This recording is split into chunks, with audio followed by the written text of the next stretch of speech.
Bwana Yesu asifiwe. Ninakusalimia kwa jina la Yesu Kristo. Ninamshukuru Mungu tena, ni siku nyingine tena iliyojawa baraka na neema. Na tutaangalia maneno ya Mungu kutoka kwenye Injili ya Yohana sura ile ya 4. Unaweza ukaanzia mstari wa 20 hadi 26, lakini mimi nitasoma kuanzia mstari ule wa 22 hadi 24. Neno linasema, ninyi mnaabudu msichokijua, sisi tunaabudu tukijuacho, kwa kuwa wokovu watoka kwa Wayahudi. Lakini saa inakuja, nayo saa ipo, ambayo waabuduo halisi watamwabudu Baba katika roho na kweli, kwa maana Baba awatafuta watu kama hao wamwabudu. Mungu ni roho, nao wamwabudu yeye imewapasa kumwabudu katika roho na kweli. Ndugu mtazamaji wangu, leo nitazungumza kwa habari ya ibada halisi. Ibada halisi. Katika maisha yetu tunayoishi ambayo Mungu ametupa, elewa kwamba ibada ni jambo la thamani sana. Yaani kufanya ibada mbele za Mungu. Kwa ujumla, ziko ibada nyingi zinazofanyika nyakati za leo, zinazofanyika kwa namna nyingi, lakini kwa kweli ibada hizo si halali na hazina mguso wowote wa kimungu. Ukame umetawala, hivyo lipo hitaji la kujua ibada halisi ni ipi, ili kumwabudu Mungu wa kweli aliye hai. Sasa kama ambavyo tumeona katika ile mistari ambayo tumesoma pale, Yesu alikuwa kwenye kisima cha Yakobo. Amemkuta huyu mama akiwa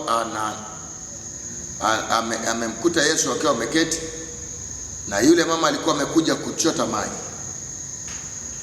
Na katika yale mazungumzo, mambo ya msingi yaliyokuwa yanashughulikiwa, ambayo Yesu alikuwa anashughulikia, jambo la kwanza alishughulikia katika maeneo mawili.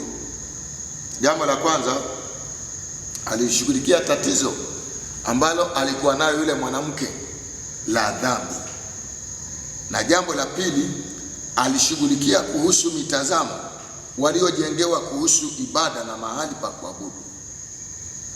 Ndio maana unaweza ukaona yule mwanamke alikuwa anamwambia Yesu kwamba ninyi mnasema Yerusalemu ndio patupasapo kuabudiwa, lakini wazee wetu walikuwa wanaabudu kwenye mlima huu. Kwa hiyo sasa lakini pia eneo lake la dhambi, hayo maeneo aliyokuwa anashughulikia. Kwa Yesu anamjibu ama anamuelewesha kwa kusema, Mungu ni roho, na hao wanaomwabudu imewapasa kumwabudu katika roho na kweli.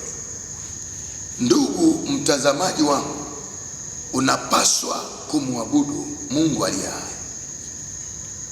Hakuna maana wala umuhimu wowote wa wewe kuabudu sanamu na miungu.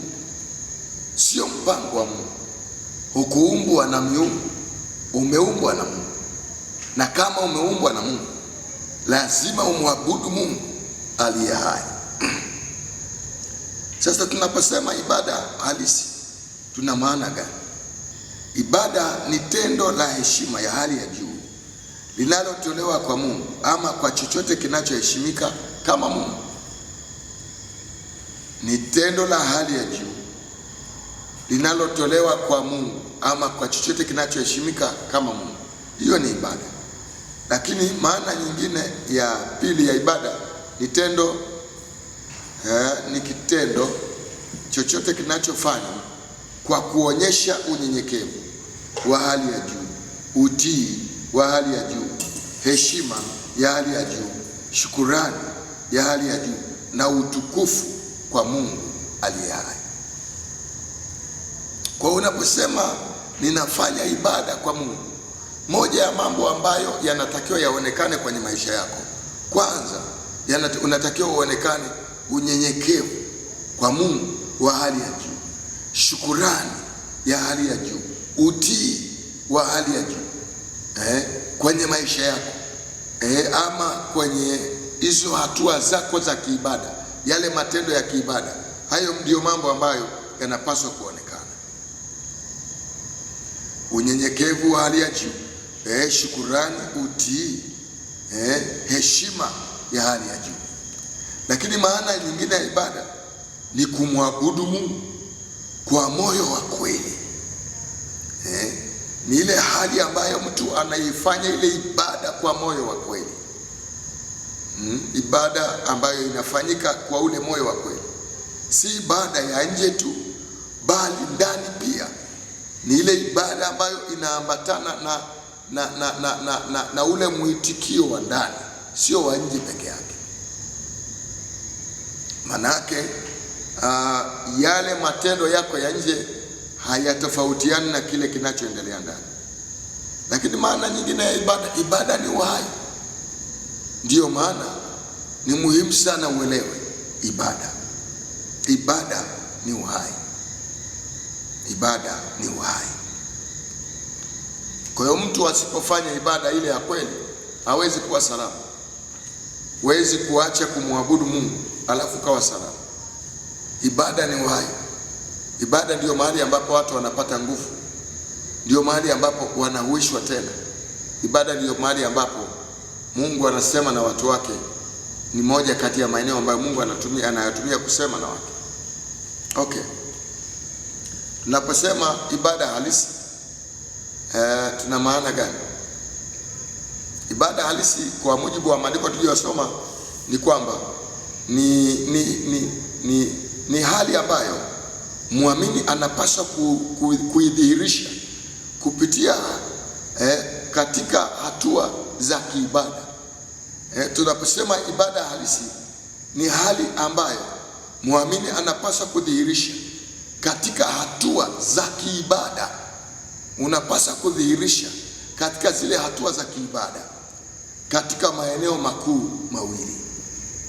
Ibada halisi ni ibada ambayo waamini humwabudu Mungu katika roho na kweli, ambapo katika mgawanyo wake katika maeneo mawili. Eneo la kwanza, tunaposema ibada halisi ni tendo la kujimimina moyo mbele za Mungu kwa nia ya kukutana naye Mungu rohoni. Kwa hiyo muamini anauachilia moyo wake, anayaachilia maisha yake katika kimatendo kwa namna ambayo ili aweze kukutana na Mungu rohoni. Kwa kuwa ili kukutana na Mungu lazima uingie rohoni kwa kuongozwa naye, maana Mungu ni roho. Kwa hiyo muamini anajiachilia mbele za Bwana, anajiachilia mbele za Mungu kwa kumimina moyo wake mbele za Mungu, kwa kuyaachilia maisha yake mikononi mwa Bwana, kwa lengo la kukutana na Mungu rohoni. Lakini sehemu ya pili ni katika kweli, ambako hapo katika kweli ni hali ambayo muamini anapaswa kudhihirisha katika hatua za kiibada. Ni hali ambayo muamini anapaswa kudhihirisha katika hatua za kiibada, ambapo hapo unaweza ukaangalia Mambo ya Nyakati wa Pili, Mambo ya Nyakati wa Pili, alafu ukaangalia Petro wa kwanza 5:15 1, Petro wa kwanza 1:15, lakini Zaburi sura 29 mstari wa 2, ambapo sasa maisha ya muamini lazima yafanane na kweli ya neno la Mungu. Kwenye ile Matendo ya Mitume 13 mstari wa 2 na kuendelea, kwa unaweza ukaona muamini yale maisha yake, yale matendo yake yanapaswa yafanane na kweli ya Mungu.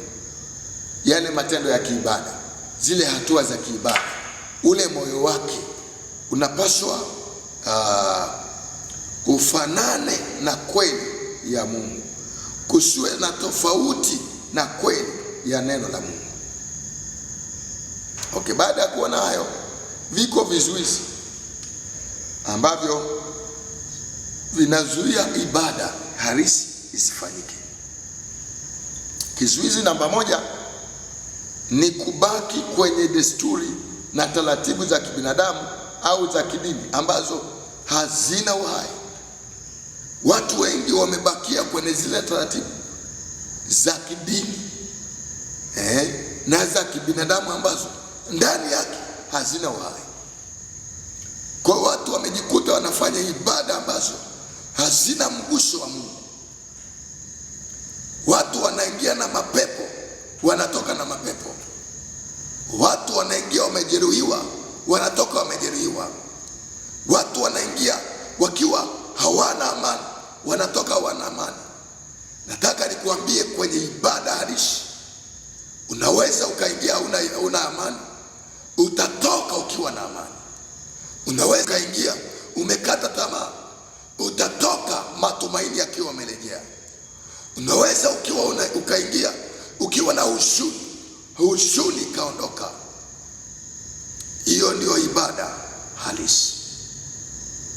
Kwa zile taratibu za kidini zinayaondoa haya ambazo hazina uhai wa kimungu. Lakini pia jambo la pili katika vile vizuizi vya kiibada ni kufanya ibada bila ya mwongozo wa Roho Mtakatifu. Tumeona pale Yesu anasema Mungu ni roho, nao wanaomwabudu imewapasa kumwabudu katika roho na kweli. Ibada ambayo Roho Mtakatifu hayupo, ibada hizo ni ibada ambayo si halisi, ambayo haina matokeo yale yaliyokusudiwa. Kwa hiyo ibada ambayo Roho Mtakatifu hatoi mwongozo kwenye hiyo ibada, kuna vitu ambavyo haviwezi kutokea.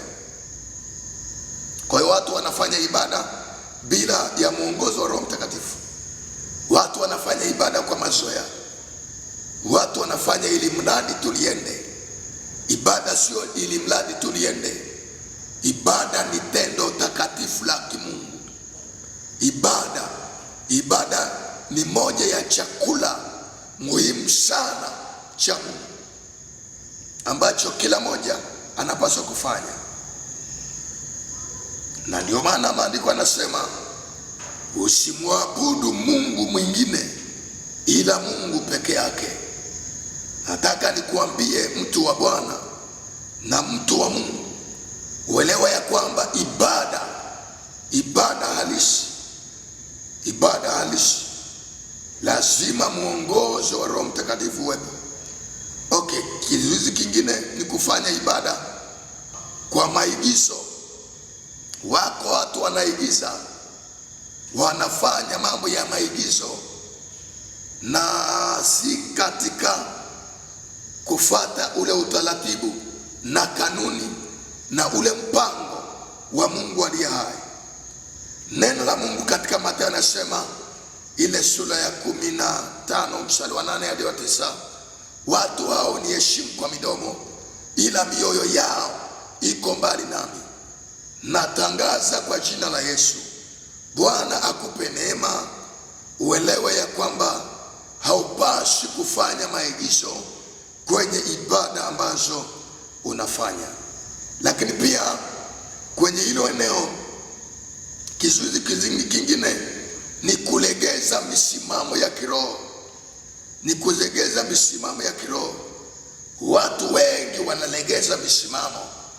Huwezi ukalegeza misimamo ya kiroho ukafanya ibada nzuri mbele za Bwana. Maandiko yanasema kwenye Warumi ile sura ya 12, basi ndugu zangu na wasihi kwa huruma zake Mungu, itoeni miili yenu iwe dhabihu takatifu. Anasema ndiyo ibada yenu yenye maana. Lazima watu wasilegeze misimamo. Usilegeze misimamo. Kama umeokoka, endelea kuokoka. Kama unaenda kumwabudu Bwana, basi fuata zile kanuni. Ishi maisha matakatifu. Tembea katika utakatifu. Achana na uovu. Endelea kumpenda Mungu na utashangazwa katika maisha yako. Wengi ibada zimewashinda, wamejikuta wapati kile Mungu anataka kitokee kwenye maisha yao, kwa sababu wamelegeza misimamo. Walikuwa wanampenda Mungu, sasa hivi wameacha. Ulikuwa unaishi maisha matakatifu, umeacha. Ulikuwa unajitunza, umeacha. Bwana anakutaka majira haya usilegeze misimamo katika maisha yako, katika jina la Yesu.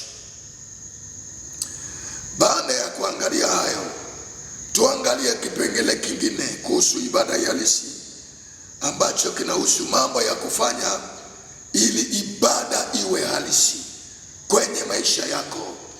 Mambo ya kufanya ili ibada iwe halisi kwenye maisha yako.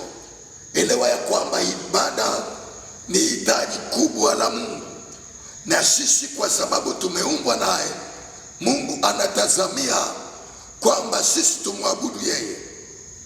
Jambo la kwanza ambalo unapaswa kufanya ni kwamba elewa ya kwamba Mungu ndiye kiini cha ibada. Ibada ile ya kweli, lazima Mungu awe kiini cha ile ibada. Ibada ambayo ni ya kweli, lazima senta yako ya ibada awe ni Mungu aliye hai. Lazima awe ni Mungu. Nataka nikwambie Mtanzania mwenzangu, na watu wengine ambao mnanisikia mataifa mbalimbali, Mungu anataka kuona unamwabudu katika roho na kweli, na anatazamia kuona yeye ndiye senta ama kiini cha ibada yako. Na kama ndio kiini cha ibada yako, maana yake tunaamini ya kwamba hakutakuwa na kizuizi chochote kitakachozuia usimwabudu Bwana. Hakutakuwa na mpango wala mamlaka wala nguvu itakayozuia usimwabudu Mungu aliye hai. Lakini jambo la pili la kufanya ili ibada yako iwe halisi ni kwamba hakikisha kwamba mlengwa wa hiyo ibada awe ni Mungu na sio vinginevyo. Na kutokana na eneo hilo, nikwambie tu ndugu yangu unayenitazama, ni kwamba ibada yako kama Mungu atakuwa mlengwa, maana yake utafanya ibada sio kwa sababu watu waone. Utafanya ibada ili Mungu akuone, kwa sababu mlengwa kwa hiyo ibada sio watu, bali ni Mungu aliye hai.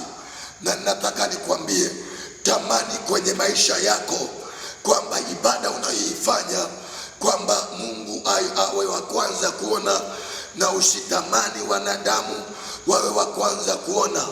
Hivyo utakuwa umeponywa kwenye lile jaribu la kutaka watu wakuone vile unavyofanya.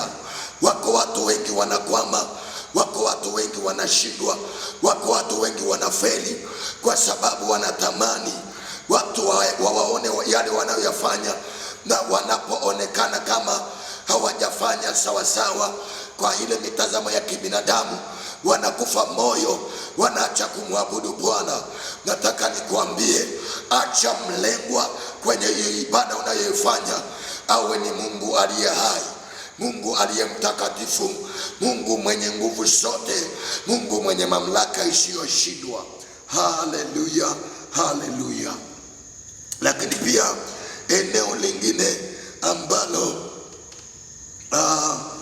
ni la kufanya ili ibada iwe halisi, hakikisha unaruhusu Mungu azungumze na maisha yako wakati wote, ili uweze kufanya ibada halisi. Mpe Mungu nafasi ya kusema na maisha yako. Kuna mambo ambayo Mungu anataka aseme na wewe. Kuna vitu ambavyo huwezi ukabadilika kama Mungu hatasema na wewe.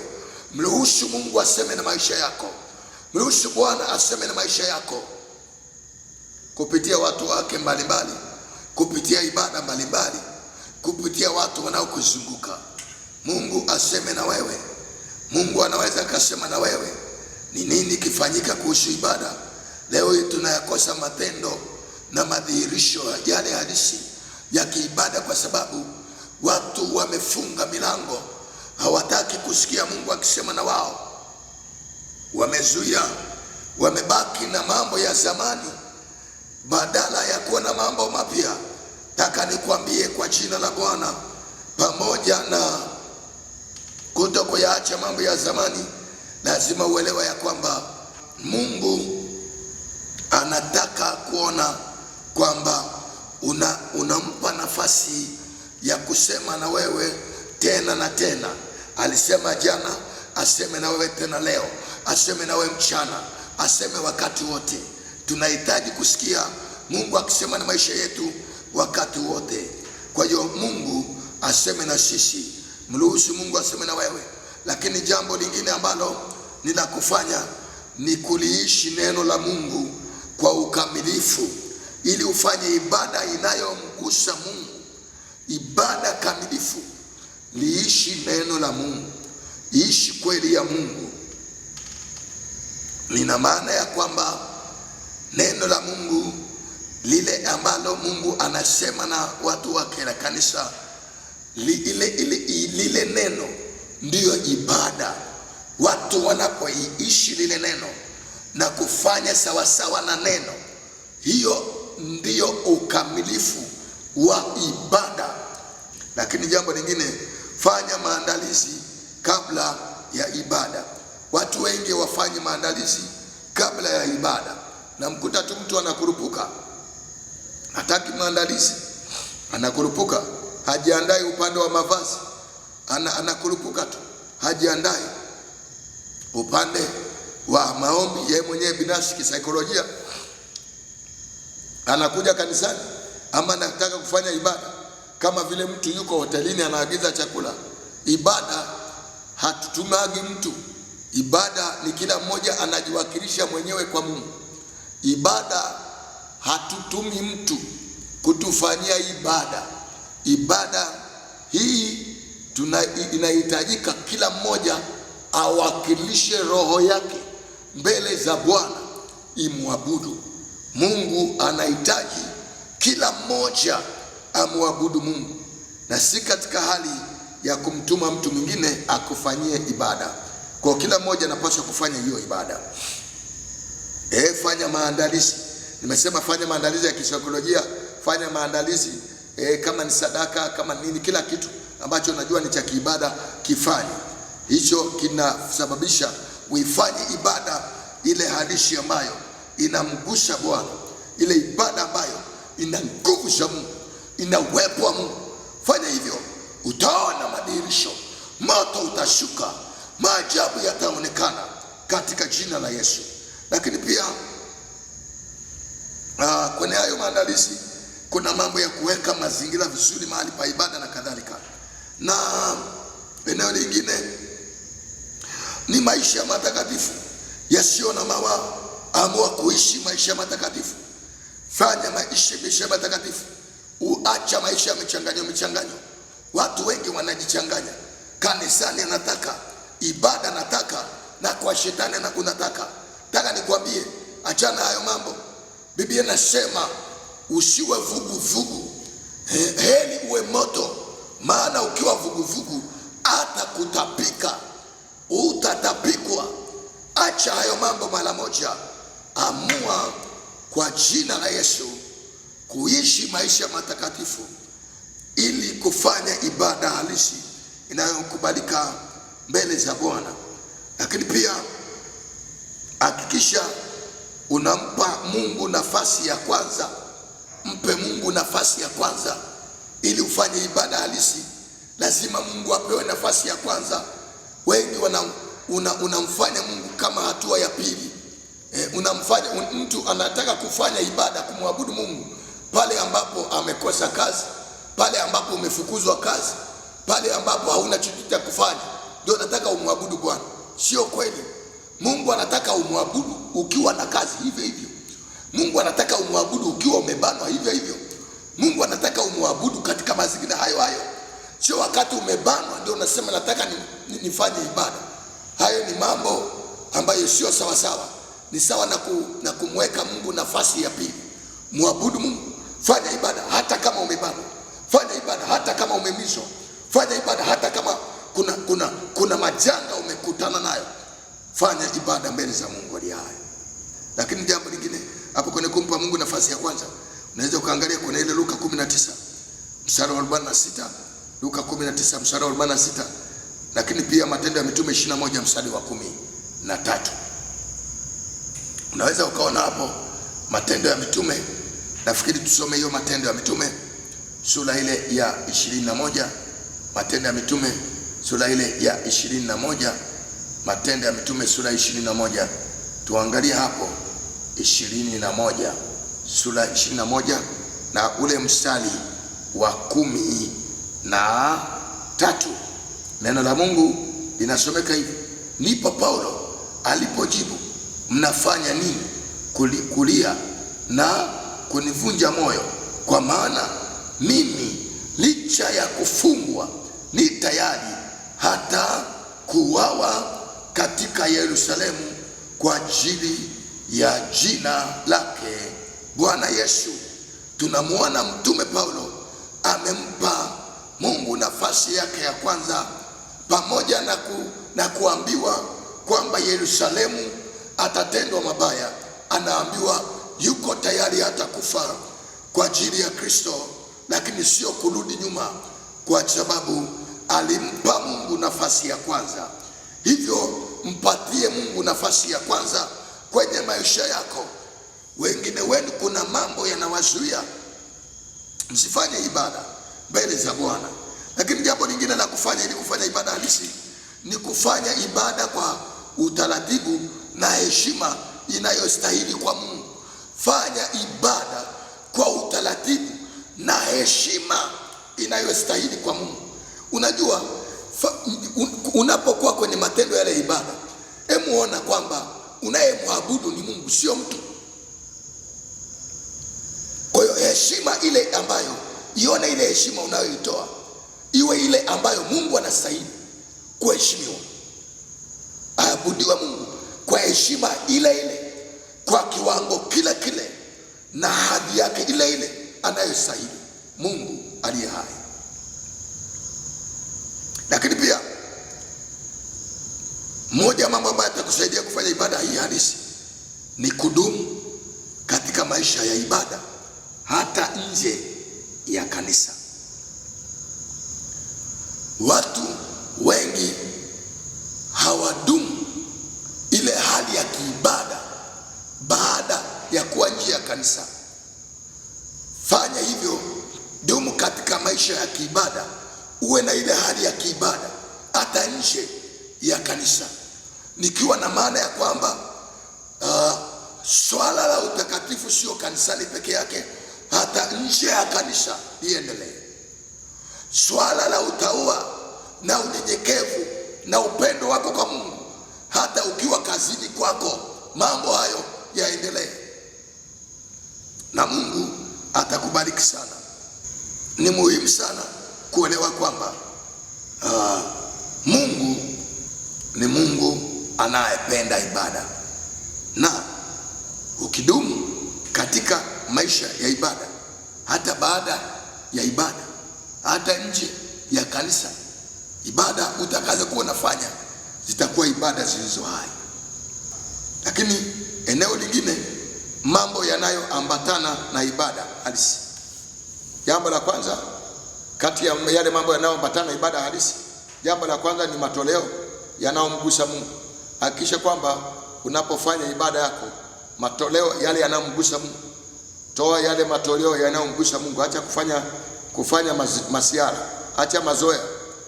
Acha mazoea, acha masiara, toa matoleo yale yanayomgusa Mungu. Lakini jambo la pili kati ya yale mambo yanayoambatana na ibada halisi ni kujitoa kikamilifu katika ibada mbele za Mungu. Amua kujitoa kikamilifu. Hayo ni matendo yanayoambatana na ibada. Wakati mwingine utatakiwa kupiga magoti na kadhalika na kadhalika. Hivyo unapaswa kufanya hivyo. Jambo lingine ni nafasi ya Roho Mtakatifu katika ibada halisi. Kama tulivyosema, ibada hii inafanyika katika Roho, inafanyika katika kweli. Sasa lazima ujue Roho Mtakatifu anahusikaje katika ibada halisi. Eneo la kwanza, yeye ni kiongozi. Ibada halisi inaongozwa na Roho Mtakatifu, yaani wale ambao wahudumu, lakini pia wale waamini wanatawaliwa na Roho Mtakatifu, na hatua zao zile za kiibada zinakuwa zinasimamiwa na Roho Mtakatifu, kwa namna ambayo Roho Mtakatifu atafanya chochote anachokihitaji kukifanya wakati wa ibada inayoendelea. Na kwa sababu hiyo unaweza ukaona mambo makubwa sana kwenye ibada. Kalama na vipawa vitafanya kazi. Matendo ya miujiza yatafanya kazi, kwa sababu Roho Mtakatifu anaongoza ile ibada. Analiongoza kanisa. Lakini pia huyu Roho Mtakatifu pamoja na kuongoza, analiongoza kanisa ili kuingia katika ibada anayoitaka mwenyewe. Roho Mtakatifu kuna kiwango cha ibada anayoitaka. Kwa hiyo anapopewa nafasi, unapohusika, wewe ni mhudumu, wewe ni kiongozi labda wa praise, labda wewe ni mhudumu kwa ngazi yote ile, anapohusika Roho Mtakatifu kuna namna ambavyo anatamani akupeleke kulingana na upana wa ile ibada anayoitaka, ukubwa wa ile ibada anayoitaka, katika vina vya ile ibada inayotakiwa, ambayo yeye anaitaka kwa mujibu wa watu husika na watu wa eneo lile na hatua ile ambayo yeye anaitaka ifikiwe.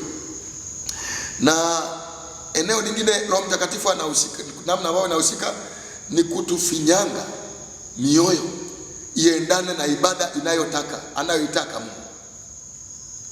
Roho Mtakatifu anapopewa nafasi kwenye ibada halisi, anachokifanya anafinyanga mioyo iendane na aina ya ibada ambayo Mungu anaitaka.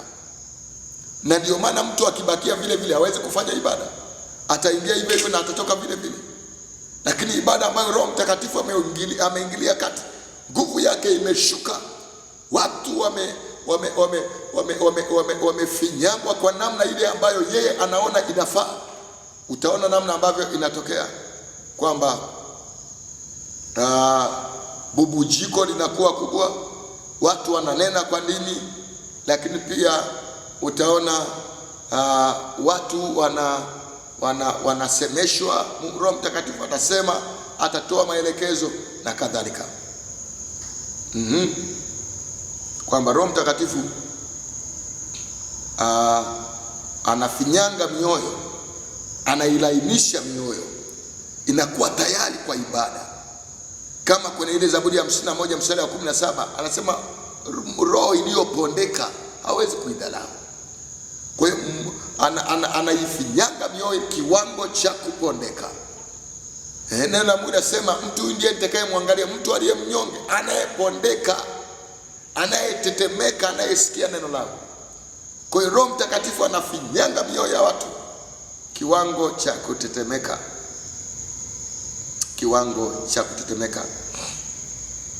Lakini pia Roho Mtakatifu huleta ufunuo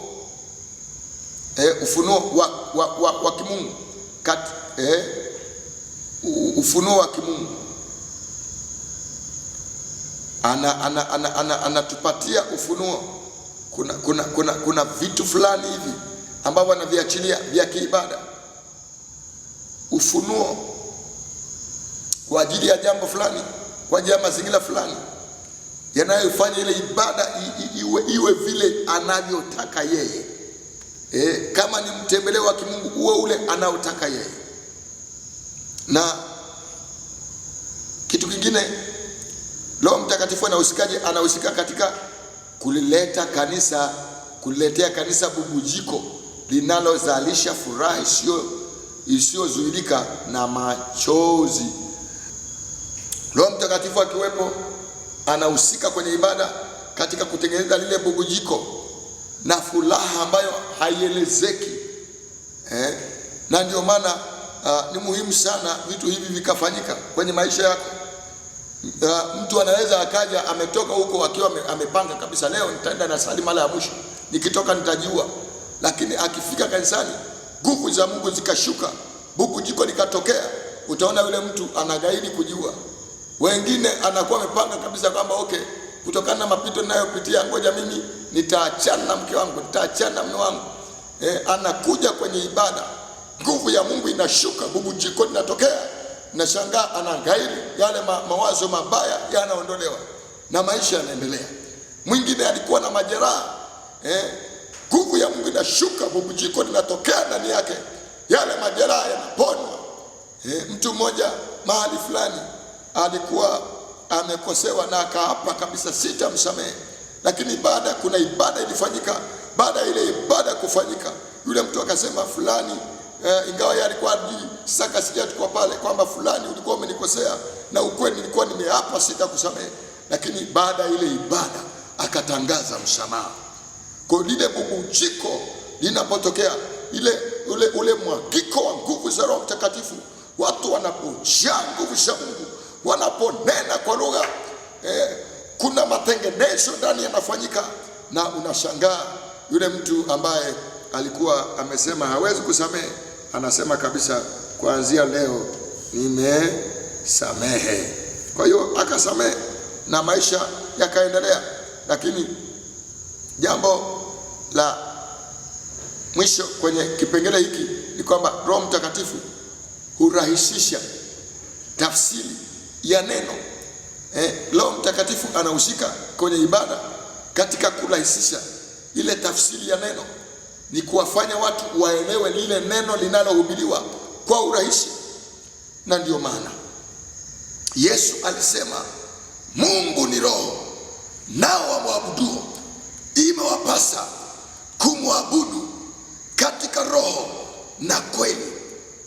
Ndugu mtazamaji na msikilizaji wangu, sikufichi, ibada halisi ina nguvu ya kuangusha ngome, ya kuvunja miamba, ya kuvunja makufuri kwenye ulimwengu wa roho, kwa sababu Mungu mwenyewe anakuwepo kwenye hiyo ibada, anaiatamia hiyo ibada.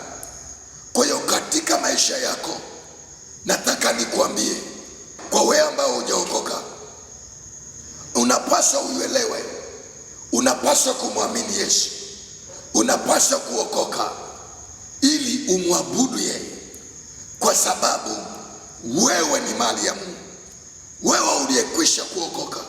Nataka nikwambie, ibada hii ni ya thamani. Hupaswi kuacha kumwabudu Mungu kwa sababu zozote zile, unapaswa kuendelea. Inawezekana wamekuvunja moyo, wamekukatisha tamaa, na ukaona ni afadhali ubaki nyumbani, ukaona ni afadhali usiabudu au usifanye ibada. Niko hapa nikukumbushe kama mjumbe wa Bwana ya kwamba usikubaliane na hali yote ambayo inaweza ikakuzuia usifanye ibada mbele za Bwana, kwa sababu zozote zile, amua majira haya ni majira yako tena. Haya ni majira mapya. Amua kufanya ibada kwa upya. Usikubali kubakia pale nyumbani. Hakikisha ya kwamba kwa sababu zozote zile unarudi tena kumwabudu Mungu. Muabudu Mungu aliye hai. Muabudu Mungu kwa uhai wako. Muabudu Mungu kwa usalama wako wa maisha yako. Kama vile ambavyo watu wa ibada halisi inapofanyika, Mungu hushuka kwenye ile ibada, watu wakahudumiwa. Kwa hiyo unaweza ukaa kwenye mazingira fulani, Mungu anaposhuka utahudumiwa. Nasema utaponywa hata kama umekata tamaa. Lakini pia ibada inapofanyika, watu hufunguliwa na kuponywa. Kwa hiyo utaona namna ambavyo Mungu anafanya. Lakini pia watu wanatiwa moyo ibada halisi inapofanyika. Waliokata tamaa, waliovunjika, waliojeruhiwa, kwenye ibada kuna kutiwa moyo. Usiache kufanya ibada halisi mbele za Mungu aliye hai. Lakini pia watu wanajazwa nguvu za Mungu ibada halisi inapofanyika. Lakini pia wanaitwa kwenye huduma, utaona hivyo. Lakini pia kanisa linakuwa na mshirika kati ya mshirika, lakini ushirika kati ya mshirika na Mungu aliye hai. Kwa sababu hiyo nataka nikuambie, Mungu anakutaka umwabudu katika roho na kweli. Kama alivyomtafuta yule mwanamke Msamaria, ndivyo anakutafuta na wewe. Mungu anawatafuta watu ambao wataacha kuabudu mizimu, watamwabudu Mungu aliye hai. Mungu anawatafuta watu ambao wataacha kuabudu sanamu na kumwabudu Mungu aliye hai. Mungu anatafuta watu ambao wataacha kuabudu vitu ambavyo havistahili kuabudiwa na kumwabudu Mungu aliye hai. Ndugu mtazamaji wangu, nataka nikuambie, Mungu ana mpango na maisha yako. Inawezekana wakati unaendelea na mahubiri haya, moyoni mwako unasikia mguso, na pengine unazungumza, unasema, mhubiri, naomba unisaidie, nafanyeje sasa? Maana ninaguswa, ninafanyeje? Nataka nikwambie, bado Mungu ana mpango na wewe, na bado Mungu ana kusudi kwenye maisha yako. Hata wewe ambaye umelala kitandani huwezi kuamka, bado Mungu anataka umwabudu. Katika ibada kuna kuponywa, katika ibada kuna kufunguliwa, katika ibada kuna kuwekwa huru, bali na mapepo, bali na mizimu ya kila aina ambayo inaweza ikakutesa. Mambo ya msingi ya kujiuliza ni haya: je, ni kwa kiwango gani uliwahi kufanya ibada halisi katika maisha yako mbele za Mungu? Lakini swali la pili, je, umegundua kuwa makosa mengi yametufanya kuwa na ibada tofauti na ile iliyokusudiwa na Mungu, na kwa sababu hiyo imepelekea kutokupata kile tunachotakiwa kukipata? Nataka nikwambie, Mungu yuko tayari. Unaweza ukafanya maamuzi wakati huu pale ulipo wa kuamua kubadilika, ukampata Yesu kwanza kama Bwana Mwokozi wa maisha yako, ukaacha kuabudu mizimu. Lakini wewe ambao umekuwa ukifanya ibada za mazoea, ukaacha hayo mambo ya mazoea, ukaamua kumwabudu yeye aliye hai katika roho na kweli, ukaishi maisha matakatifu, ukaacha kujichanganya, ukaacha maisha ya uovu, ukamrudia Mungu aliye mtakatifu. Baada ya maneno haya, unaweza ukasema maneno haya: Bwana Mungu, sasa nimesikia neno lako, ninaomba unisaidie niweze kufanya ibada ile iliyokusudiwa na wewe Mungu katika maisha yangu. Kuanzia sasa ninaomba unisamehe na kuniokoa katika maisha yangu. Kuanzia sasa badilisha kila kitu, badilisha kila hatua, na mimi mwenyewe nimedhamiria kubadilika katika jina la Yesu, ili kufanya zile ibada ambazo zinaugusa moyo wako katika jina la Yesu. Ni mambo ya kushukuru. Amen. Sasa ndugu msikilizaji wangu, yawezekana unatufuatilia kutoka maeneo mbalimbali nje ya nchi Tanzania na maeneo mengine, unatamani msaada zaidi namna ya kumwabudu Mungu ili kukutana na baraka za Mungu. Kuna wengine wamekufa kwenye ibada, unaweza ukatoka na laana, kwenye ibada unaweza ukatoka na baraka. Sasa ili utoke na baraka kwenye ibada, yamkini kuna vitu natamani tukusaidie. Unaweza ukawasiliana nami kwa namba 0756 49 79 55. Lakini pia namba nyingine ni 06 53 92 91 80. Namba hizo zote WhatsApp zinapatikana na kawaida zinapatikana.